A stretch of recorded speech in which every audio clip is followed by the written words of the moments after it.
One of the things that we talk a lot about here on the podcast is the importance of being bold and fearless.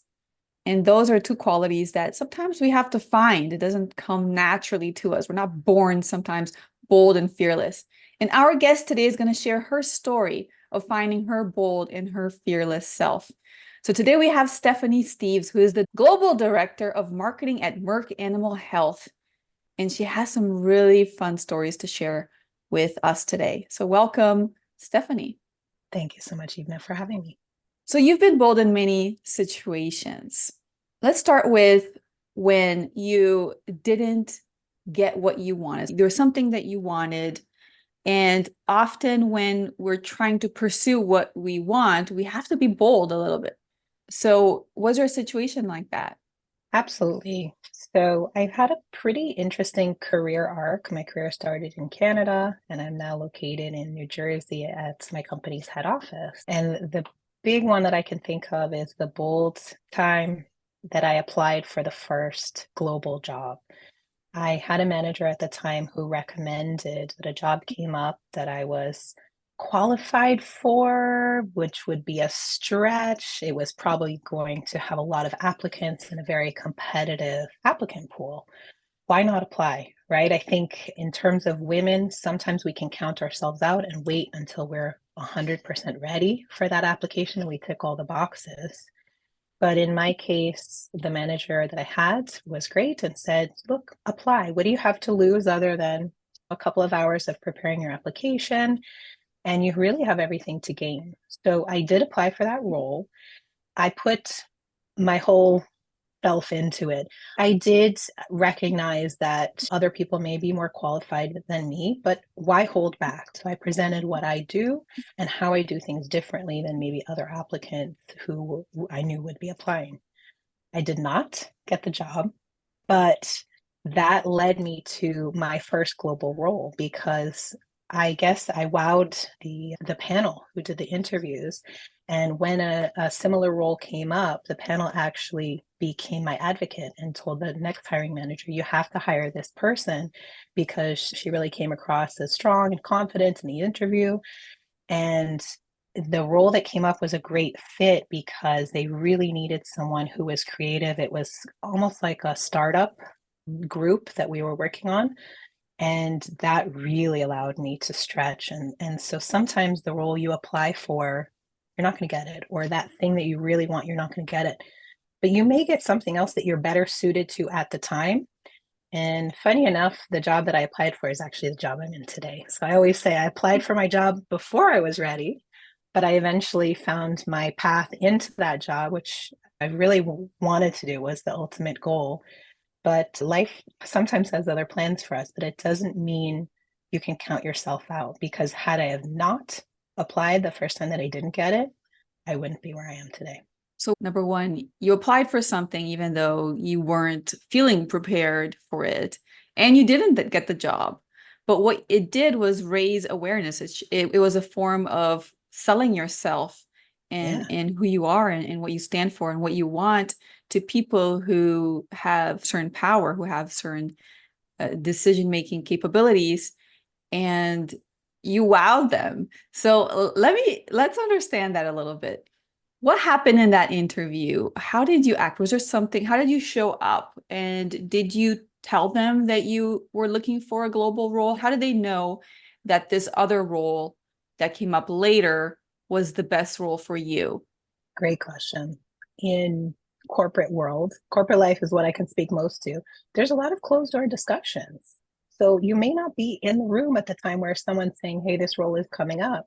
So if you're not top of mind for that group of people, you may already be counted out. It's important to somehow stand out before the role comes up. It's a little bit right place, right time, but it's constantly advocating for yourself. And that is a huge part of being bold. If you shy away from self-promotion and self-advocation, you may lose out in the long run. How did I prove I was different? You and I talked about this earlier. I'm a biologist. So my background is in biology. My master's degree is in biotech. So I was essentially on a lab bench. I say to my kids, I was cloning DNA was what I learned to do in school. And I learned that really wasn't for me. I'm more extroverted than that type of job would have allowed me to lean into. And so I pivoted slightly. I went into the pharma world, very much still science based, but I had an opportunity to move into a more marketing space. I had not done any marketing in school. So, what do you do? I'm a person who learns and teaches myself to a degree. So, obviously, there's tons of marketing books, but at the time, I was early career. I had time. I didn't have a busy family life as it is today. So I started a blog about healthy recipes and like how to hack your favorite foods from the grocery store. And I put those recipes on there. And then I learned about Facebook promotion and how to ad spend and things like that. And the point wasn't getting to some number of followers, it was to learn the system, what works, what doesn't work, what gets people's reaction or emotional response. That is something that I really said, I will learn and teach myself. I'm not going to wait for someone to pay a course for me. I'm not going to just go to university and passively learn new skills. I'm going to learn by trying and doing. And I'm not afraid to take risks, calculated risks, to do things that may not work out perfectly. The blog is defunct today, but it doesn't matter. I took the skills that I needed from that experience. And secondly, I needed to know in that interview what they were looking for. So I knew a global role in marketing is very strategic, is at the time, especially very forward looking. What's the 5 to 10 year strategy? So I had to show how not only did I know the marketing on the ground, but I could think in a way that was very strategic, as well as, to be frank with you, my age, I was very much one of the youngest members of that marketing team. So I think you have to also overcome sometimes this leadership aspect. So speaking up, again, being bold, I love that word. And despite being, I wasn't even 30 at the time, being able to represent myself in a proud, confident manner that said, I'm ready to be a global leader at this company. I like the represent yourself in a proud, confident way, Yeah. indicating I'm ready. This is it. This is me. Embrace me because I'm confident. If I'm transmitting this confidence, then it's more likely that they'll believe you. That's what they're looking for, even though you didn't have the knowledge at the time. But that confidence shows, hey, I'll figure it out. And what's interesting you said about decisions are made in closed doors. It could be that role that you were interviewing for, they already had someone in mind for that job. And they were Absolutely. just interviewing for the process, right? For the fairness of it. And that new role that came up, they put your name on it. They were influencing the hiring manager to hire you because now they were convinced that you were the right person. So maybe there were some other people in those interviews who were never destined to get that job. But they Yeah. could also raise awareness about their profile, their strengths, and that could lead to future opportunities because you took advantage of that opportunity. Applying when you had no marketing experience and you didn't have the global experience, but knowing how to position yourself and doing so boldly and fearlessly and confidently. All right. So, is there a situation, Stephanie, where you boldly and fearlessly asked for something that you didn't really think you were going to get, that you didn't really have any hopes for, but you asked anyways? And what drove that? In fact, I do. It happened very early on in my career, and it was a great lesson to start me out, and one that's probably I'll share with my kids when it comes time for them to work. I started in this industry by a summer internship. So typically those last 3, maybe 4 months, I was doing my undergraduate degree at McGill University in biology. And at the time, the company was called Shearing Plow. And we had a regulatory affairs department. And the work was quite simple, but highly important. It was a lot of filings, it was very meticulous work. And I got to learn a lot about the industry and apply my knowledge at school. So the end result is I loved it. I worked way more than 40 hours a week because it was a fantastic internship. And I was very enthusiastic about working with this company. So at the end of the summer, I said, I love working here. I think you're happy with my work. I knew my manager was very pleased with my performance. I said, what about if I work part-time during the school year? School's 20 minutes away. I can make it. And my manager said, okay, but here's the deal. I need you to go and ask the general manager of our company if you can do that. And as a young 20 something person, my stomach dropped, really, right? I'd seen this person in passing, and actually, she is a fierce, she's in the very best way. She was the first general manager of an animal health company who was a female at the time, and she is exemplary, bold person. So I had to march into her corner office and say, Charlotte, I love working here, and really position why I wanted the job. And do you think you could be flexible with my schooling and I can come and help out on a part-time basis going forward? And then you have this vulnerable conversation, you put it all out there. And she went, sure. I really wasn't sure how that was going to go because there was no precedent. No student before me had continued on.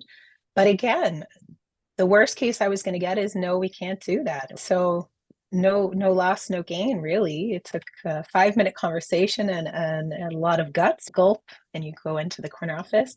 And really that led me to being at this company for 19 years because I had a continuity and one step led to another. So it's given me quite a fantastic career path thanks to a bold conversation and taking a little risk to have that conversation. Yeah, and it's the risk is often a lot more in our head than it is in Totally. reality. Like you said, it was a 5 minute conversation, and the worst possible outcome was that she said no. But the best possible outcome was incredible, and Yeah. it created a career for you, and it's something that you really wanted. And the interesting part of the story is that you did not expect her to say yes, at least not easily. Were you Yes. expecting to have to fight for it a little bit? Oh, yeah. I thought maybe she was going to have me go away and say, what do you accomplish? Or give me some key metric, show me the result before I pay out. But I think what's important is the trust was there. So my manager at the time was pleased with my work. She trusted me. And this general manager deeply trusted my manager. So I think that's the chain of events that really brings it all together. If a little bit the political landscape, people sometimes think politics are a bad thing, but it's important to know. Let's be realistic. We all have relationships, and it's much simpler and easier to work with people that we enjoy working with. It's so interesting that you say that. You're right. The word internal politics or corporate politics is very much associated with negativity and something Mm-hmm. that's painful, especially amongst women. But Yes. here, and this is the second story where you've actually leveraged politics in your favor, where politics helped you in your career. And so flipping that script and thinking, oh, how can we make use of this thing called internal politics to Yeah. actually build and grow? I Yeah. like Why does that. it have to be bad? It can just be, maybe it's neutral. Maybe sometimes internal politics aren't in our favor or aren't what people would consider fair. But if we treat politics as what they are, neutral, then say, how can I think in alignment with my values? Because that's something that's really important to me. But think about it as just a fact. And since you're a science girl, Yes. when was it Einstein advanced science and physics, and Yes. from there came the science around radioactive Yes. elements, and he had no idea that would be applied for war one day, that would be used to explode to cause harm. But at the same time, certain scientists use it for good in medicine. So, like you said, it's not about being bad or good, it's neutral, yet it can be applied in a good way or a bad way. And we can choose how we want to apply or use that. So, That's it. that's a fantastic perspective. I never thought I, about I will politics in that liken way. it to the weather, Ivna. So Oh, this, I'm in New Jersey, so we're going through a snowstorm now. As Canadians, my family is, other than the change in school schedule, it's a bit of an upset, but we love winter, actually, right? We love the snow, and a lot of our neighbors don't like it. So the weather is a fact. Your reaction to it is somewhat personal. for those who are not seeing the video, Stephanie looks radiant right now. She's got pink. She just, Thank you. it doesn't even look like there's any storm happening. It looks like it must be a sunny, shiny day out there Yeah, because that's how you're coming across. So that's a good point. thank you. You said at some point that you used to be shy and timid, but then just now you said that now you're more on the extroverted side. So there was definitely a transformation there. How was that for you? And another thing that's critical for people when initially in their careers they're a little bit timid or shy is that they're uncomfortable with presentations. What happened there for you? Because in your position to be a director of such a large company globally, that you're probably comfortable with presentations at this point. So what You have happened to be. there? Sure. So it was a couple of like data points throughout my life. The first one that I recall was transformative for me. I was painfully shy as a kid. Like I wouldn't want to talk to people really. There was a bit of bullying going on, so I was super introverted. So my parents handed me, I don't know, $5 or $10 one day and sent me into the store alone as a 10-year-old, perfectly safe, to go buy some milk. So I had to talk to people. And that showed me that I value independence. I want to be an independent kid. You got to grow up. So I'm going to have to learn to come out of my shell. That evolves, right? Over time in our 20s and 30s, that's going to have an evolution. But you can kickstart it by putting yourself into uncomfortable situations. I still didn't like presenting in high school. It helped that I did it from time to time, but I think really what 10x, let's say, my presentation skills was I happened to be in a master's program where I was the only Canadian female. So you can imagine a small master's program, but there are people from all over the world. So who do they look at to do all these presentations? You speak English most comfortably. So you are nominated to present. And that's when I didn't have a ton of choice, right? And I was also very comfortable with the subject matter. Obviously, I'm pursuing a master's at this point. I'm very passionate about what I was studying. And I just did it. The last point in my master's degree was presenting my master's thesis. Having my boss, who was the same boss who hired me at the very beginning, she attended, my parents attended. It's a big deal. And feeling like I want to nail this for the pride of myself or my family. So putting myself over and over again into those uncomfortable situations and saying, this is the future me. The future me is going to be good at presentations. And one thing I will share with people that helps me is sometimes an external thing helps. At my time, it was a blazer because we were still in school. So people dress very casually. So I'm like, I'm going to suit up. I'm going to put on a blazer and feel really good about how I'm showing up on the outside. So I don't have to worry, right? I'm clean, I'm confident, I'm in a powerful outfit. And that reminds me too, Amy Cuddy, if you don't follow her yet, has a great 30-second exercise to give you a little confidence boost backed by science right before you present. And it's called the Wonder Woman pose. So in case you can't see me now, yes, you got it. You put your hands on your hips, you take a wide stance and you stand up really straight.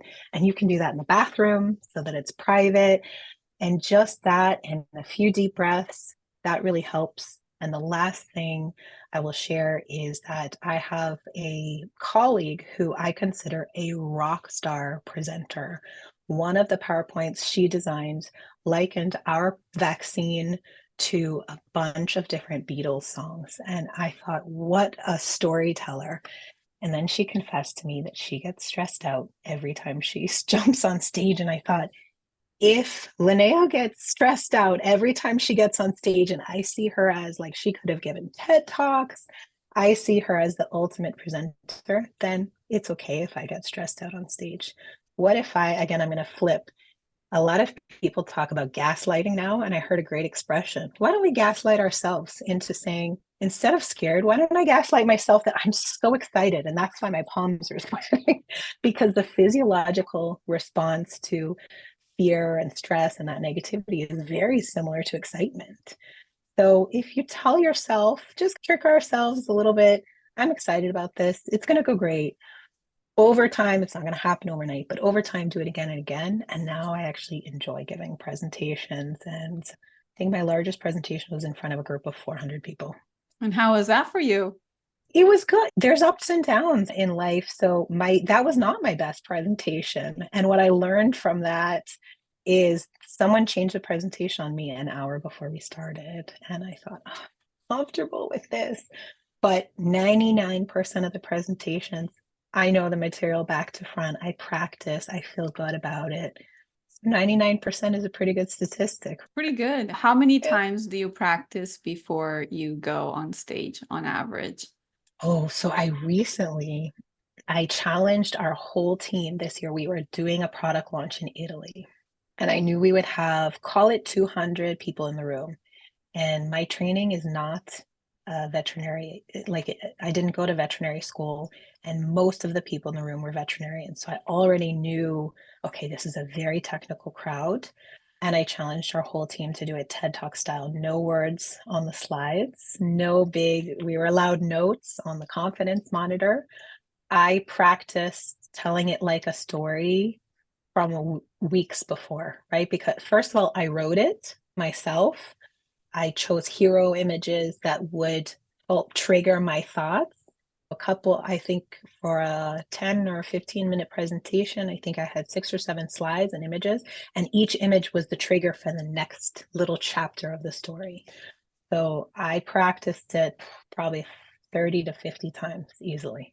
It seems like you wrote it word by word. Did you And it deliver was it a word by highly word?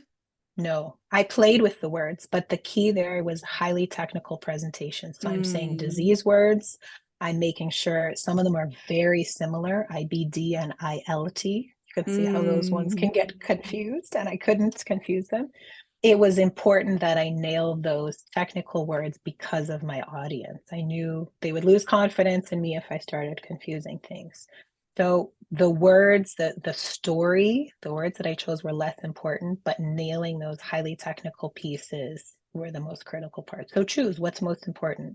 You turned something technical into a story with Yes. no images, no graphs, no words, No no bullet graphs, nope. points. No, weren't allowed, my rules. And everyone complained. But then at the end, they were like, yeah, that was a truly different event. And I said, yeah. Interesting. And when you were telling the story, you said, what, 10x to your presentations. Are you a 10x kind of person? Yes, I like to challenge myself. I always have.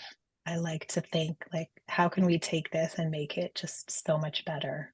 So if we're doing even an event at work, if we show up to an event, we recently did something like we're very B2B, business to business, for those of you not in marketing.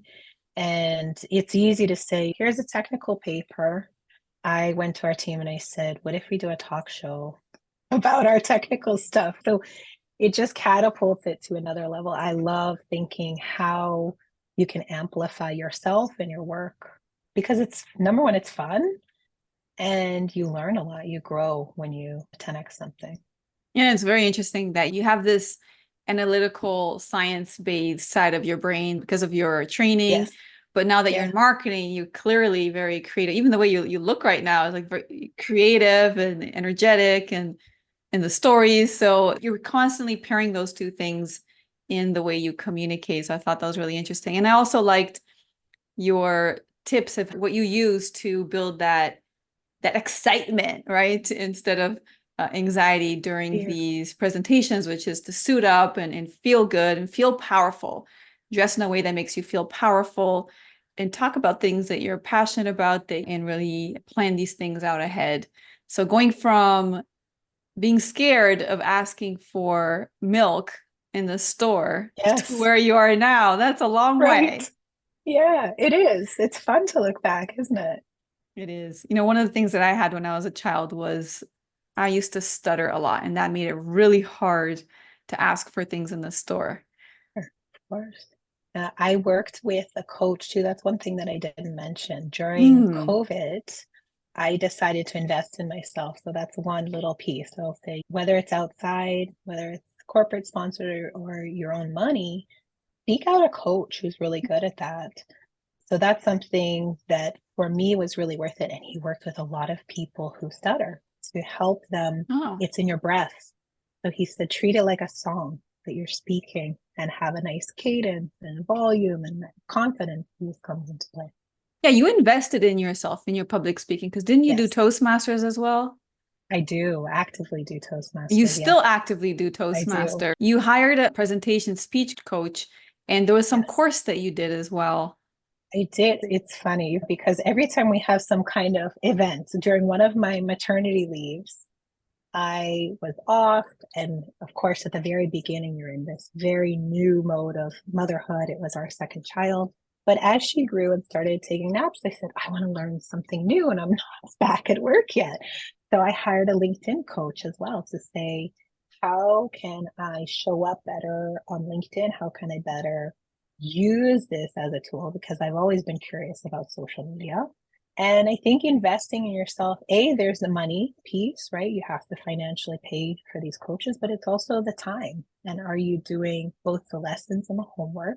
Because if not, you're not going to get everything fully out of that person.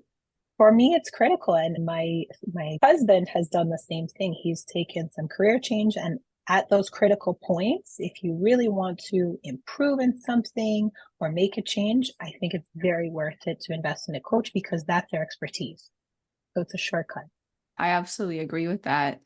And clearly it expedited your learnings in when it comes Yes. to public speaking and presentations and your comfort level as well. You share a lot of stories on your LinkedIn profile. And so maybe you learned part of that with this course that you did. Also, you mentioned that you are a super connector. And I thought that was Yes. really interesting because you're the first woman that I speak to that says, "Hey, I'm a super connector." And it seems like it's a very intentional choice.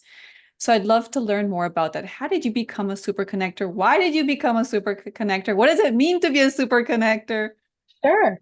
Here, it's important to say, what is your personality? Because this may or may not be the right thing for everyone. I recently did insights training with colors. So if any of you have learned these colors, yellow is my predominant color, which is sunshine yellow. I'm a people person. I like to be social.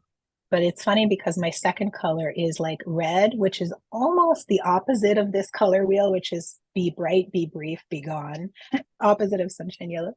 And it's very analytical. So that's, as you mentioned before, the duality that I play with sometimes. So if I'm working deep on a technical piece, I might say, okay, I need to do this alone. But I like people. I'm a little bit more of an extrovert than an introvert. That being said, super connector is something that we can trace back to that story about going to the general manager and saying, I wish to be valued. I wish to continue on with my work. Part of it is curiosity, learning and being curious about what other people, let's use an office place as an example. What are other people doing?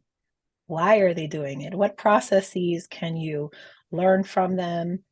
At a certain point, being humble, what can you teach them potentially? Because I see so many interns coming into the office, and I love having interns because they bring such fresh perspectives. The simple one is what's going on social media and how can we be thoughtful about using those tools. So curiosity is one, I would say, marker of a super connector. You have to want to be that. Some people have no interest in being people.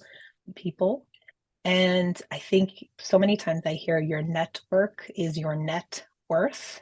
And I deeply believe that to be true because as you work on different things, as you consider different things in your career, most of us will make career changes, right? From company to company or different roles. Do you have that personal board of directors that you can go to and say, is this a good idea? What am I missing? What should I think about? So I see being a super connector as a huge asset. It's like money in the bank, actually. It's an investment that I like and appreciate people. I try and be curious about who they are and what they need and what they're working on, and then actively connect them to other people or figure out sometimes how I can help them because oftentimes it can shortcut life for both of you. So projects you can work on, you get introduced to someone in a tangential role and you say, hey, let's work together. It's going to go faster and we're both going to be satisfied at the end. What I catch myself doing sometimes is giving more than I ask. In this past few months, I have, even you and I spoke about a VP level, like how can you be a super connector to a senior leader in your organization? Sometimes it's as simple as taking good care of their people, because eventually feedback gets to those senior leaders, and keeping them informed. So something I do that's really part of the day job is send out a monthly report, and it's thoughtful. It probably takes me 4 hours to write it and 10 minutes to read it, but it's let me spend all this time digesting what we need to do, what are our results, and things like that. And sometimes even myself, I forget that's a value to those senior leaders because they've told me on occasion. You now have those people, that board of directors or those sponsors, depending on your language, that you can ask for a favor from time to time. You can go to them and say, hey, I am looking for that next role or that new opportunity. Or can you facilitate an introduction for me? Like, a lot of senior leaders are happy to connect people because it's a win for the organization. I think when I look to people who approach me and ask me for favors, it's a pleasure often to say, hey, can you introduce me to someone in your department so I might consider an internship there or a career transition? So I think being a super connector plays out that you have a massive network, you're good to them, and therefore they're good to you. I love that summary. Having a massive network, you're good to them, they're good to you.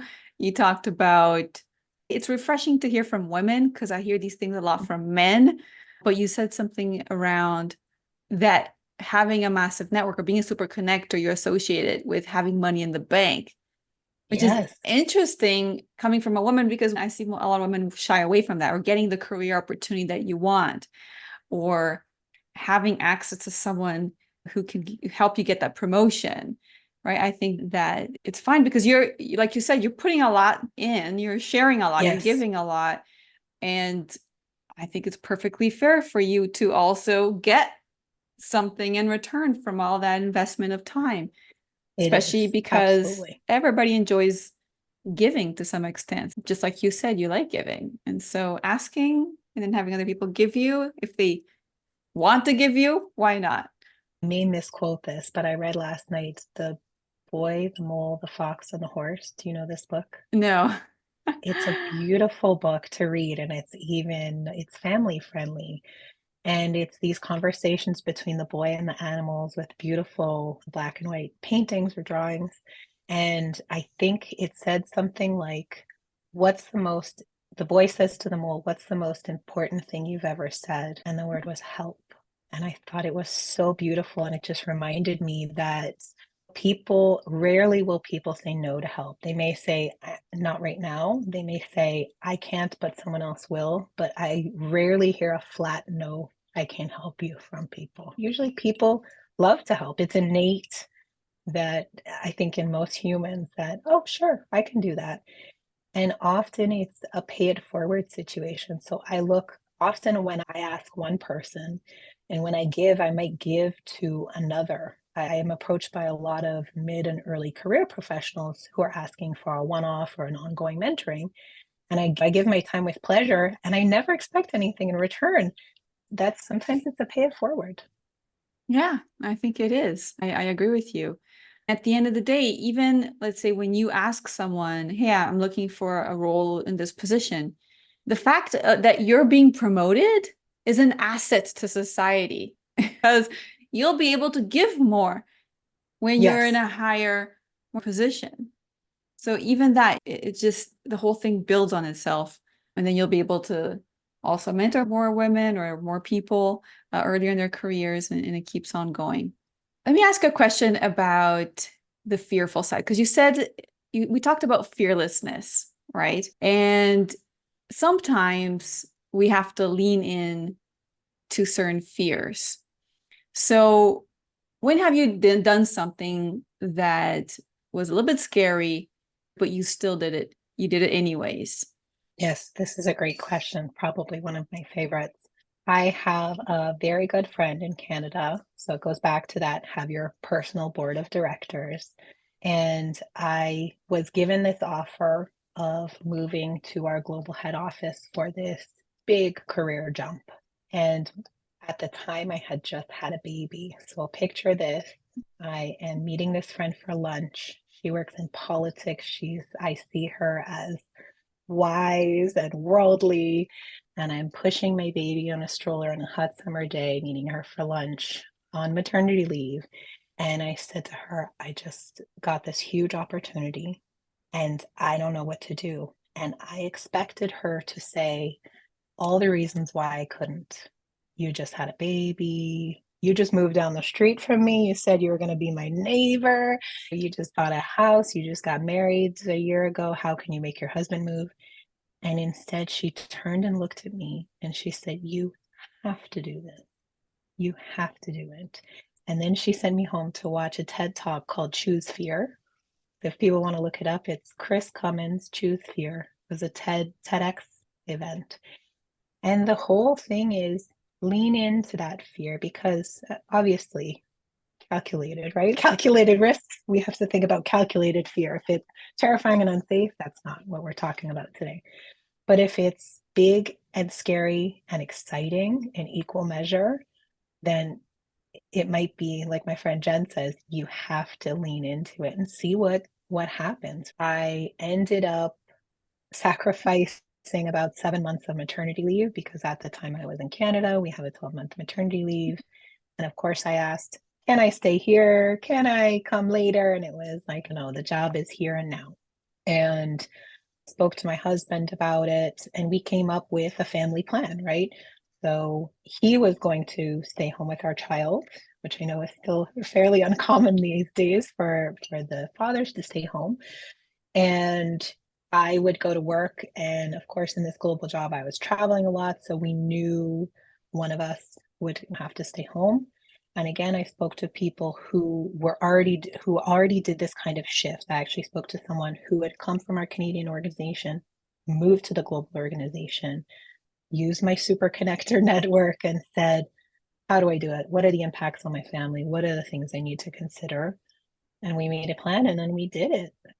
So it was, I'll say it was terrifying, exciting. Those are like your core memories. I remember the day we moved here. Again, it was a snowstorm.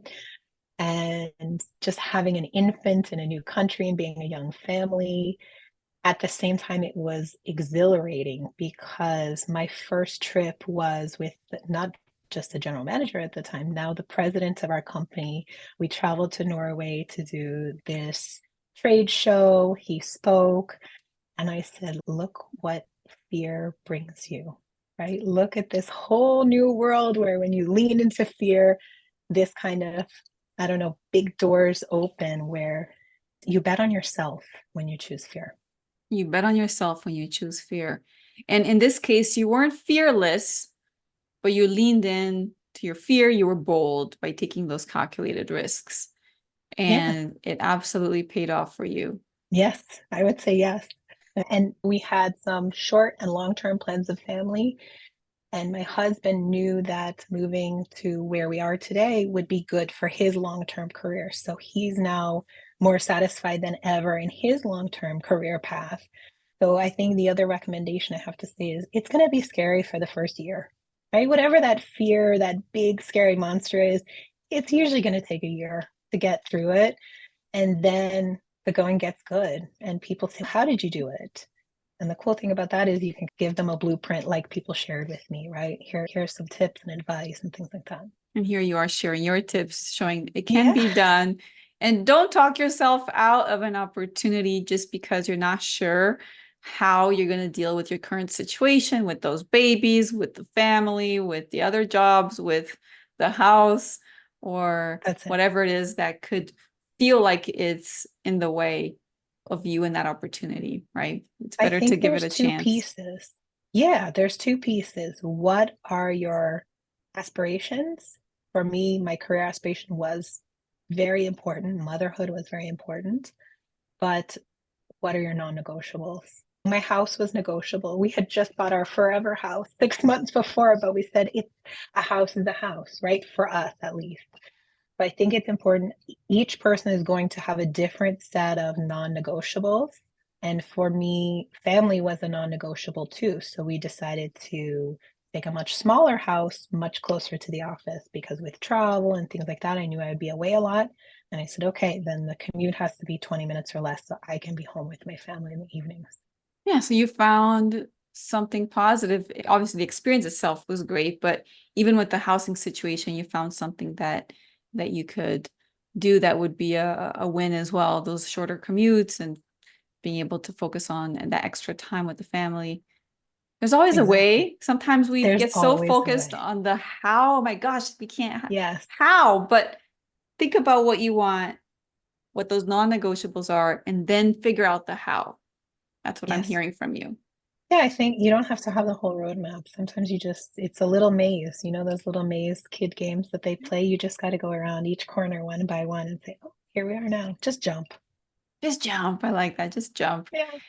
And one of the things that you talked about, we didn't get deep into last time we chatted, was this idea of choosing your battles in the public versus Yes. private arena and in persona. I'd love to hear more. I thought it was very intriguing.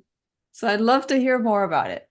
Sure. So I was raised by my mother, who is undoubtedly a feminist, very empowered woman. And she exuded that. So I really learned that from my mom.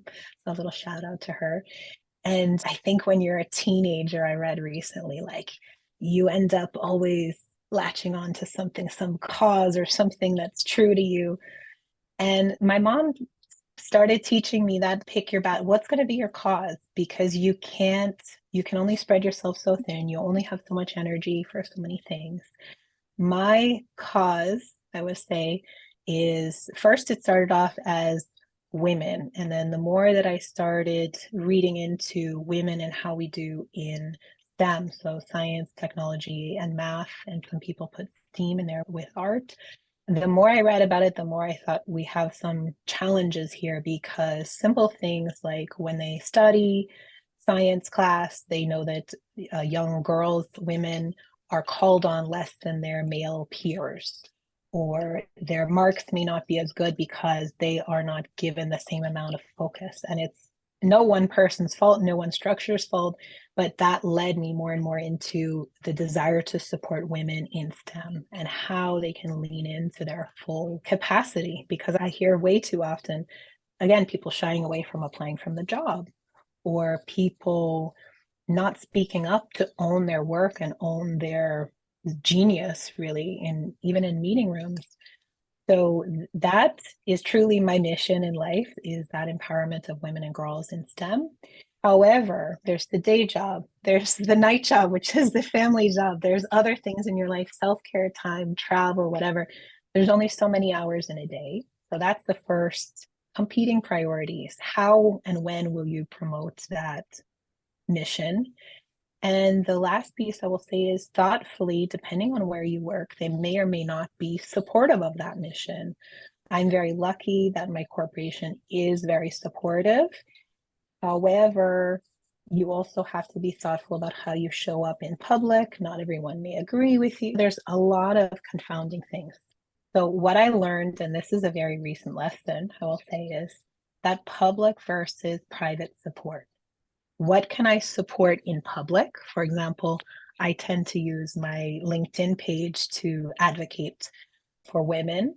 And sometimes you can do it very overtly, talking about it, or sometimes you can do it less or more, not covert because it comes across as negative, but less obviously, which is when we do our talk show, for example, I always want to make sure that we have underrepresented people as guests coming on our talk show because we work in a very male dominated environment. So I'm like, let's make sure we have some female guests on the pod. So that's an easy way, right? Then when you work anywhere, I would say, is you have some power somehow, who you hire, who you fire, who you promote, who you sponsor. And to go back to the beginning of the conversation, that's often done behind closed doors. So not everyone may hear that. And I don't think anymore that it's important that they hear that, but it has to align with your personal values. So if overtly you say, you support women in STEM, but you're never advocating or sponsoring women. It's always focused on men, despite who's best for the job. Then you're out of alignment, right? So you have to find a way to publicly and privately have the same values, but find out where and how to use your power. So there's always better ways of using that power that are in alignment with your life Yes, and with exactly. the target cause that you want to support. That makes a lot of sense. That's right. It's how you spend your energy. As women, we're often caretakers of some sort, whether we're taking care of our parents or family life, extended family, children. We have a lot of people counting on us, typically, our communities, volunteerism. How you advocate, it does take a lot of energy, I will say, to advocate and to speak up and to put your head above some of the noise. So be thoughtful. We know it aligns with your values, but be thoughtful how you spend that energy. And sometimes spending that energy quietly, getting a win and not publicizing it. And back to 10x something else, quietly, no one needs to know, versus publicly. And this has been fantastic, Stephanie. So I'm going to just recap some of the key points here around the bold and fearless stories that you shared. The first thing is apply for those roles, even if you feel like you're not Yes, prepared, just go and do it. And even if you don't get the job, those interviews, just show up fully, show that passion, show that drive, show that confidence, and it might lead you to new and even better opportunities going forward behind those closed doors. And agreed. also promote yourself. And like you shared, Stephanie, ask for what you want, even if you think the answer might be a no, you might be surprised, just like Yep, Stephanie was. Take calculated risks and get uncomfortable. Go out and do those presentations, suit up, feel powerful, go do it. And it'll just get easier and better. But you'll feel good about it as well. And you'll get better at it. And public versus private, choose a cause that you love and then figure out what's the best way to support it, either public or exactly. private, be it LinkedIn or Or other a mix. sources, or a mix. So those are fantastic tips to find your bold. Thank you, Stephanie, for sharing these wonderful stories and tips with us. Thank you so much. It's been a pleasure.